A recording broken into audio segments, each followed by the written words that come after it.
Hello, beautiful people. The new update for War Thunder called Leviathans has just been released, and I will in this video mention some of the changes and additions made to the lower ranks centered around what I play myself, namely World War II and early Cold War content. Hope you enjoy. Starting out with vehicles added for World War II content. For Germany, we have the very nice Swiss C3604 ground attacker at battle rating 2.7.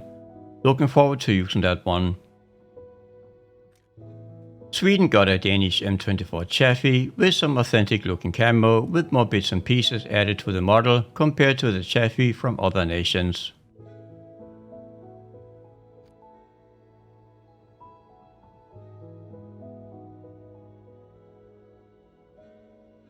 France received for the Netherlands the Fokker D21 at battle rating 1.7.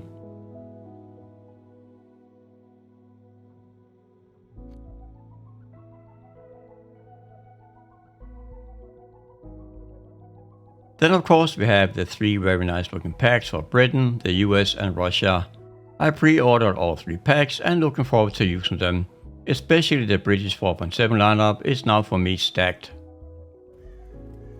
Two maps have been updated, Berlin and Kuban, and from what I have seen, they both look very nice.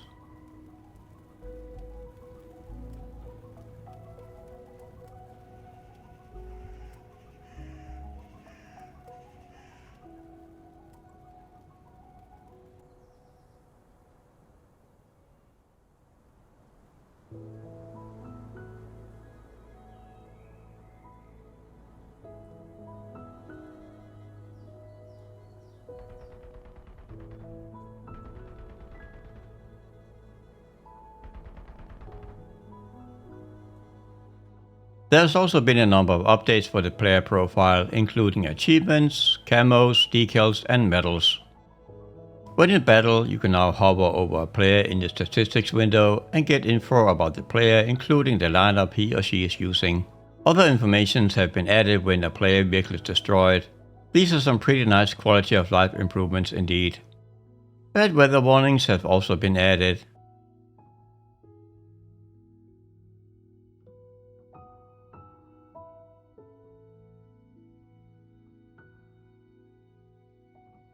Bug fixes have been made to the hit analysis.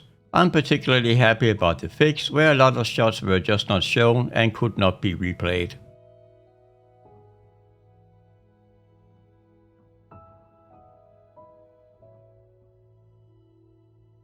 Some more aircraft are now able to use custom loadouts, including the Hampton, the Junkers 288C and more.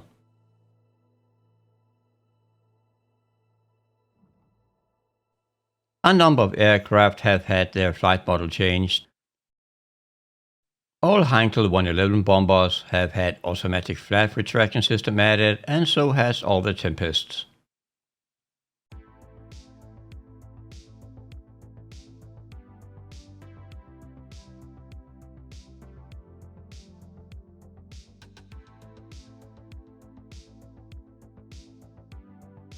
Graphics-wise, there's also been changes made.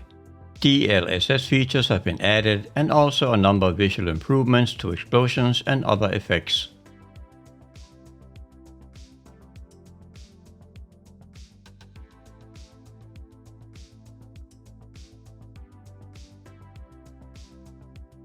On the physics side of things, changes have been made to the destruction of vegetation, small obstacles and smaller objects like shell casings and so forth.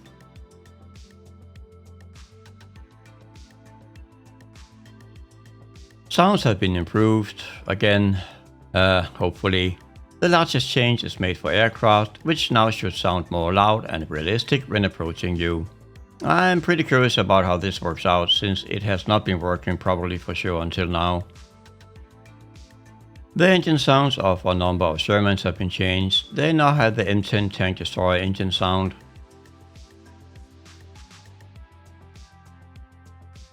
And even more sound changes. The range in which the bullet or shell produces a flyby sound now depends on the caliber of the projectile. Autoloaders for ground vehicles now have a distinct sound as well. A couple Japanese aircraft have had their EFS added, the G4N1 bomber and the floating plane F1N2. And speaking of Japan, a number of bombs have had their weight slightly changed.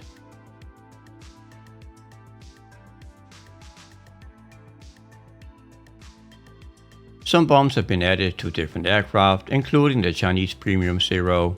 In the list there's also changes to two 7.7mm guns with increased rate of fire and muzzle velocity improvements. Furthermore, the 37mm Ho 203 cannon has had a practice shell added.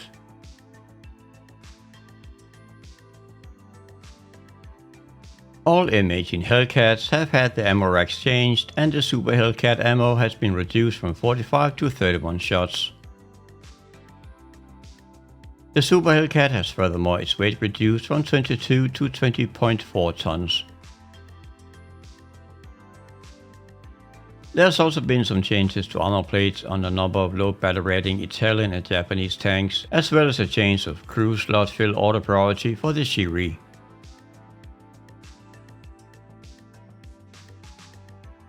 Two German vehicles using the 38T chassis has had their engine power and RPM decreased.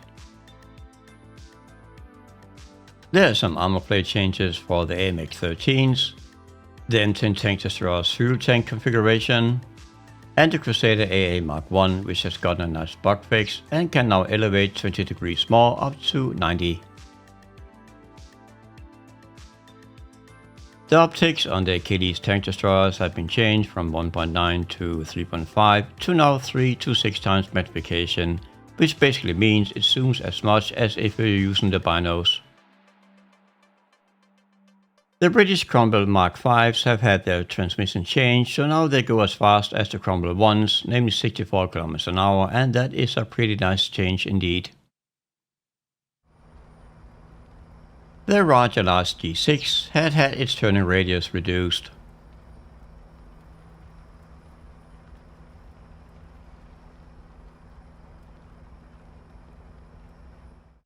The little British Daimler Mark II had its engine power increased from 95 to 110 horsepower. And speaking of cute but deadly, a bug fix has been corrected with the German and French light scout cars with a 50mm pack. Now their gun mantlets actually have armor protection. In the same vein, the Tetrak has had minor changes and the Electra 1 has become 130 kilograms heavier. Oh my. And that was about it, what I chose to highlight from the changelog from the Leviathan update. Thanks for watching, and remember to deploy your die brakes. Have a good one.